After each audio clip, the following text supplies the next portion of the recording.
अब तक बहुत सारे नौजवान बहुत सारे तदफीन में जुड़े हैं, लेकिन इस मरहूम की जो दर्द भरी दास्तान है, मैं चाहता हूं कि आप भी सुने और तमाम इंसानियत भी सुने और इनकी हक़ में दुआएं भी करें कि इंसान कैसे कैसे दर्द से सफ़र से गुज़रता है। जब ये अच्छा कमाते थे, केरला में रहते थे, सऊदी को गए थे, सऊदी को जाकर 90s की बात कर रहा हूँ, उस वक्त पर इनकी सैलरी 30,000 रुपये थी। 30,000 रुपये कमा कर अपने बीवी बच्चों को इंडिया देकर भेजते थे, बच्चों को काबिल भी बनाया। हम तो बार बार सुनते हैं कि माँ बच्चे को पेट में 9 महीने पालती है, लेकिन बाप जहन में ज़िंदगी भर पालता है, अपने औलाद के लिए कुछ भी कुर्बानी दे देता है। लेकिन जब बाप के पास पैसा आया, यानी इस मरहूम के पास, शमशुद्दीन साहब के पास, तो इन्होंने बीवी बच्चों को सऊदी को बुला लिया। सऊदी को जब बुला लिया तो इनको भी, यानी इनके वाइफ को भी जॉब पे लगाया गया। वो जॉब करना चाहती थी शायद, तो जॉब को उनको लगाया गया, तो उनकी सैलरी हो गई 60,000, इनकी सैलरी थी 30,000। फिर कुछ ही दिन गुजरे, उनके पास कुछ पैसा आया, उनकी बीवी के पास, इनको अपनी ज़िंदगी से दूर कर दिया।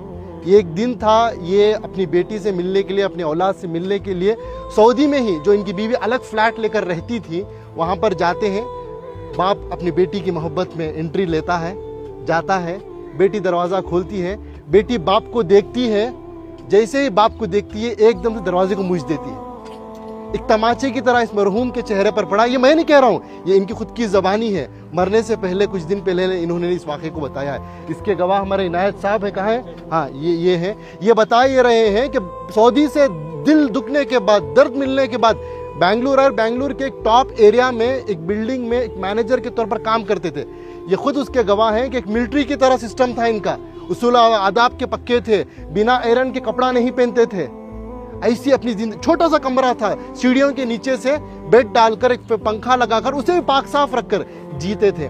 ये पूछने लगे कि भाई, मैं तो समझा आप एक सिक्योरिटी गार्ड है, लेकिन आपकी ये पाकी सफाई को देखकर, आपकी ये मिलिट्री सिस्टम को देखकर, आपकी इस डिसिप्लिन को देखकर मेरे अंदर सवाल पैदा हुआ, आपकी ज़िंदगी में क्या हुआ?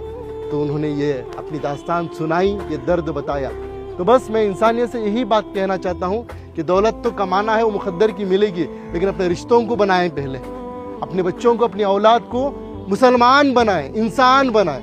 आज पता चला कि इनकी औलाद अमेरिका में है, USA में है, लाखों के रुपए कमा रहे हैं, लेकिन अफसोस की बात, दौलत तो दौलत है, उनके पास बाप के जनाजे को आने की तौफीक तक नहीं हुई।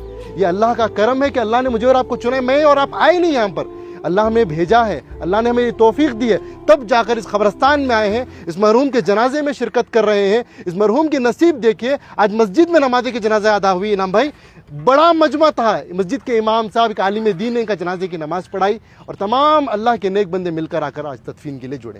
अब तक बहुत सारे नौजवान